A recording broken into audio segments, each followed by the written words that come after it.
দীঘা নন্দকুমার জাতীয় সড়কে কালভার্ট ভেঙে বিপত্তি। জাতীয় সড়ক ১১৬ বিতে জাতীয় সড়কের বানিস্তায় যান চলাচল বন্ধ। আপাতত এই রাস্তা দিয়ে কোনো দীঘাগামী বাস যেতে দেওয়া হচ্ছে না। বাজকুল থেকে ঘুরিয়ে দেওয়া হচ্ছে দীঘাগামী বাস। জাতীয় সড়ক কর্তৃপক্ষের পক্ষ থেকে কালভার্ট মেরামতির কাজ শুরু হয়েছে।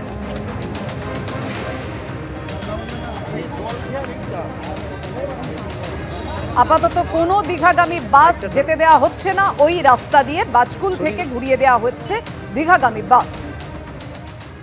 এখন ট্রাফিক পুরোই বন্ধ আছে এবং আমরা এনএইচ অথরিটি প্লাস সিভিল অথরিটির সঙ্গে কথা বলেছি। ওনারা বলেছেন বাই ইভিনিং এই রাস্তার উপর দিয়ে ট্রাফিক নর্মাল হয়ে যাবে।